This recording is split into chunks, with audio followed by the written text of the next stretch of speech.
Argentina está entrando en una etapa inédita con Cristina Fernández de Kirchner condenada a ir a la cárcel, marginada de las elecciones legislativas en la tercera sección electoral.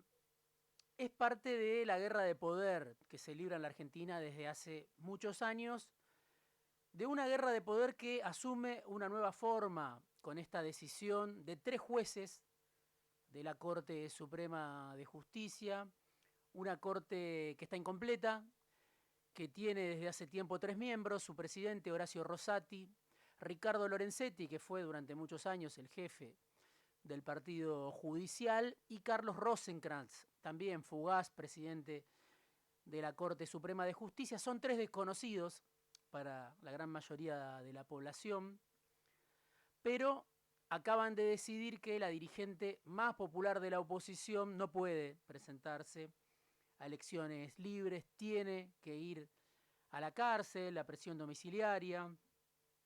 Son 3 jueces, además, esto es lo particular, que se aborrecen entre sí, Rosati y Lorenzetti en una guerra desde hace mucho tiempo, Rosenkrantz también enfrentado a Lorenzetti, más bien aliado a Rosati, pero que coinciden y se hermanan en avalar lo que decidieron sectores del Poder Judicial, sectores en muchos casos ligados a las mafias del Poder Judicial. Se unifica con este fallo lo que fue en su momento el viejo antikirchnerismo, actores de poder que incluso hasta uno puede advertir lo que piensan a través de distintos medios de comunicación. Casi que cada juez de la Corte responde a un gran grupo de medios: Clarín, La Nación, Infobae, o al menos tiene una relación privilegiada, la mayoría de ellos, con esos medios. Por eso vimos también disputas de los últimos años, versiones distintas. Era el viejo antikirchnerismo que se había astillado en varios ámbitos al mismo tiempo. Uno de esos ámbitos donde se veía ese poder astillado era la Corte Suprema. De repente se unifican para enviar a la cárcel a Cristina Fernández de Kirchner. Se impone ese dispositivo que también tiene varias décadas, que liga al Poder Judicial con los servicios de inteligencia, con los grandes medios de comunicación. Jueces y fiscales que intervinieron en este largo proceso. Hay que entender que estamos llegando al final de un proceso judicial, una operación que lleva 10 años desde que expiró el tiempo del Frente para la Victoria en el poder. Jueces y fiscales ligados al entramado de poder de Mauricio Macri, al grupo Lago Escondido, donde estaba, por ejemplo, Julián Ercolini, el primer juez que intervino en la causa Vialidad. Un bloque de poder que se expresa hoy a través de la Corte Suprema, pero que en realidad viene de fracasar con Macri y que ahora le impone a Javier Milei su propia agenda, la agenda innegociable, que tiene por lo menos 10 años o quizás más. Ese bloque de poder, del cual los 3 jueces de la Corte son apenas la cara visible en estas horas, le impone a Milei la agenda y casi que le dice: vos sos una circunstancia, un accidente de la historia. Le están diciendo los dueños del poder en la Argentina, el poder permanente, a Milei. No podemos descansar en tu aventura de gobierno, tenemos que seguir peleando por las causas que nos interesan. Sos un inquilino del poder. Ese es el mensaje tácito de los actores que están detrás de este fallo de la Corte y que no pensaban renunciar a una de sus obsesiones: lograr que Cristina esté en la cárcel, fuera del juego político, al margen de estas elecciones, al margen del proceso electoral que viene. Y claro, todo este proceso se ordena en torno a un gran significante que le hizo mucho daño al kirchnerismo, con el cual golpearon al kirchnerismo durante mucho tiempo el significante de la corrupción. La causa Vialidad se ocupa de la obra pública en la provincia de Santa Cruz y termina con Cristina presa. Es una de las causas, quizá una de las causas donde menos pruebas había para responsabilizar a Cristina Fernández de Kirchner por el manejo discrecional de la obra pública en Santa Cruz. Bueno, lo explica Jorge Asís, uno de los que primero describió el mecanismo de acumulación durante los años del kirchnerismo, el kirchnerismo empresarial, pero que al mismo tiempo, como él siempre dice, no se dedica al periodismo patrullero. Es un esquema, el que se puede ver en esta causa, como en otras, diseñado en tiempos de Néstor Kirchner, un sistema que se descontroló tras la muerte de Kirchner y una trama que tiene que ver con la apuesta fallida de la burguesía nacional a la que apostó el kirchnerismo en su momento, pero que en realidad tiene una historia mucho más antigua. Uno puede hablar de la patria contratista, que se inició en la década del 60, de la década del 70, con grupos como Techín, con grupos como SADE, del grupo Pérez Companc. Un esquema de capitalismo de amigos del cual Franco Macri fue uno de sus grandes emergentes, un esquema que el kirchnerismo alimentó en alguna medida, pero también quiso reconfigurar con empresarios propios, cercanos. No hay pruebas, ni siquiera en las 27 páginas del fallo de la Corte. Los jueces detallan las pruebas de la participación de Cristina Fernández de Kirchner en este esquema que tenía Lázaro Báez como principal beneficiario. Sí hay pruebas del grado de promiscuidad entre los jueces, los fiscales, los camaristas y Mauricio Macri y los grupos de comunicación, los medios de comunicación de los que hablaba Julián Ercolini, uno de los visitantes a la mansión de Joe Lewis en Lago Escondido, donde había directivos del Grupo Clarín como Jorge Rendo, donde había exfuncionarios del macrismo, donde había servicios de inteligencia, la familia Maíquez, el fiscal Luciani, héroe de los Guardianes de la República. La lista es larga. Son sectores vinculados a un poder opaco. La mayor parte de la sociedad no los conoce. A un poder mafioso. La mayor parte de la sociedad no lo conoce, pero acaban de dar un golpe, claro, que se preparó durante mucho tiempo. Frente a ese poder opaco, el kirchnerismo, también hay que decirlo, tuvo una política entre errática y desastrosa. Se enemistó con esos sectores, sobre todo después de la muerte de Néstor Kirchner, y terminó en esta situación con Cristina entre la derrota y la cárcel. Estamos hablando de un entramado de poder muy importante, que es una instalación en la cual circulan vasos comunicantes, medios de comunicación, servicios de inteligencia, poder judicial, una parte del sistema político. Enfrentarlo es mucho más que nombrarlos o denunciarlos.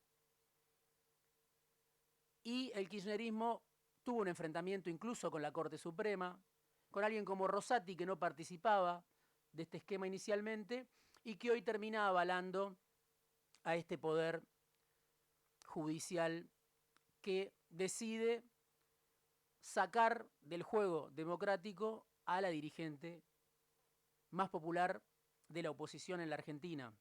La misma Corte que no movió un dedo ante el mega decreto 70, casi una reforma de la Constitución que decidió la extrema derecha de Javier Milei, la misma Corte que no movió un dedo ante la confiscación en las jubilaciones, el corazón del ajuste, la misma Corte que le permitió a Mauricio Macri mudar la causa Correo a los tribunales de la Ciudad de Buenos Aires, donde están sus amigos y sus candidatos, como Inés Weinberg de Roca, que era la candidata de Macri a la procuración y hoy está en ese tribunal que tiene que juzgar a Macri, con el aval de la Corte Suprema, de Rosati, de Rosenkrantz, de Lorenzetti.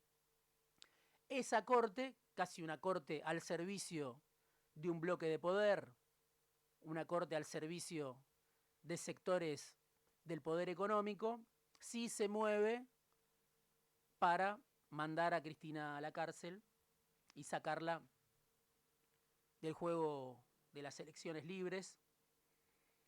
Si Argentina tiene una democracia de la derrota, como dice Alejandro Horowitz, una democracia amañada desde hace tiempo, con límites muy claros, con gran parte de la población en el límite de la pobreza desde hace mucho, ahora con ajustes sobre los ingresos más pronunciados, sobre todo de los jubilados, ahora con represión en las manifestaciones que cuestionan ese ajuste sobre las jubilaciones.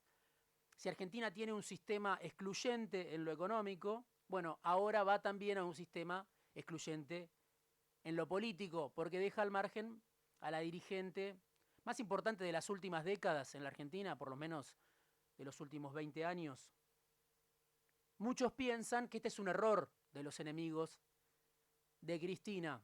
Puede que lo sea en el mediano plazo, pero en el corto plazo hoy están descorchando, están festejando con esta decisión de la Corte Suprema, que tiene un efecto paradójico porque le devuelve a Cristina como nunca la centralidad. Lo vemos con el desfile de la dirigencia, con la gente que se moviliza hacia la casa donde se supone Cristina va a cumplir con su condena. El peronismo de Cristina encuentra ahora, después de esta decisión de la Corte, algo por qué pelear, algo por qué volver a pelear contra la proscripción. El kirchnerismo que sale a defender su existencia, que sale a defender su derecho a ser parte de este juego democrático, bueno, hoy muy restringido. Pero con Cristina en el centro, con Cristina detenida, el peronismo se unifica y no sabemos hacia dónde va. ¿Se resuelven todos los problemas de la oposición, como algunos piensan? ¿Se resuelven todos los problemas de una Cristina que estaba, lógicamente, después de tantos años, en un proceso de desgaste, pero seguía siendo la figura más popular de la oposición?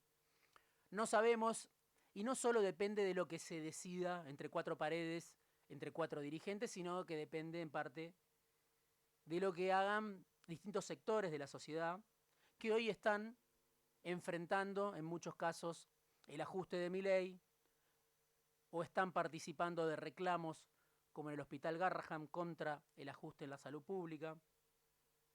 Habrá que ver, se abre un escenario incierto. El peronismo se unifica por unas horas. No sabemos si es una unidad de fondo detrás de un programa común o es una unidad circunstancial. Y sobre todo no sabemos cómo va a reaccionar la sociedad. Esa sociedad que venía mostrando en las elecciones de este año que se desligaba del sistema electoral, del sistema político, de las elecciones y prefería quedarse en su casa. Los actores del poder que están detrás de esta decisión de la Corte Suprema, que fue anunciada mucho antes, que se anunció a través de los medios, que hasta el kirchnerismo la conocía, donde los jueces prácticamente fueron una circunstancia, los jueces ni siquiera tuvieron el valor de defender la condena, simplemente le negaron a Cristina la razón de denunciar las irregularidades en este proceso.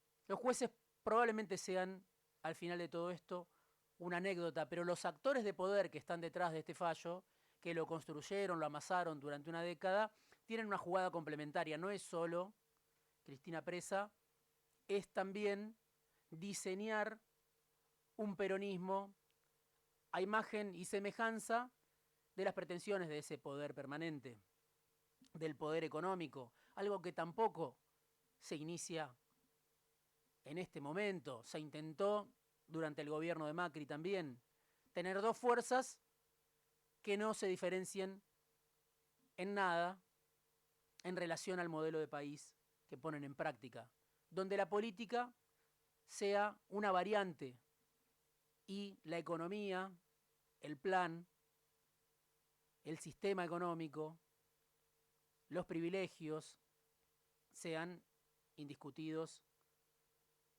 o intocados. Es una reconfiguración integral del poder lo que se está tratando de diseñar y hay que ver cuál es, como decía, la reacción social. No sabemos si esta escena va a durar mucho o va a durar poco. Tenemos el antecedente de lo que pasó en Brasil con Luis Ignacio Lula da Silva, donde los mismos actores que lo mandaron a la cárcel después lo fueron a buscar para ordenar el desastre que llevaba adelante en materia económica Bolsonaro. No sabemos cómo va a reaccionar la sociedad en relación al liderazgo de Cristina y en relación sobre todo a un gobierno que necesita endeudarse todo el tiempo, que está tratando desesperadamente de que los fondos de inversión del exterior, de Wall Street, vengan a timbear otra vez a la Argentina, que está tratando otra vez de incrementar la deuda de alguna manera. Leía en Clarín 7.000 millones de dólares desde acá hasta fin de año para tratar de cumplir con las metas con el Fondo Monetario Internacional. Es un gobierno que tiene para presentar como único argumento la baja de la inflación, pero es una baja de la inflación sostenida con un dólar planchado, financiado con una deuda impagable, con una deuda que no alcanza. Eso es lo que también vimos esta semana con las resoluciones del Ministerio de Economía para que los fondos de inversión de Wall Street vuelvan a timbiar como lo hicieron con el primer Caputo, bajo Macri. Lo que ya no puede estar vigente en esta nueva etapa que se abre es la misma concepción que había en los opositores a Milei hasta antes de este fallo de la Corte Suprema. El fin de la inocencia, que ya había empezado hace mucho, suma un capítulo más. Queda claro que la ingenuidad no lleva a ningún lado cuando se trata de discutir poder en la Argentina. Entramos en una nueva fase de la guerra de poder y no asumirlo es el peor de los errores.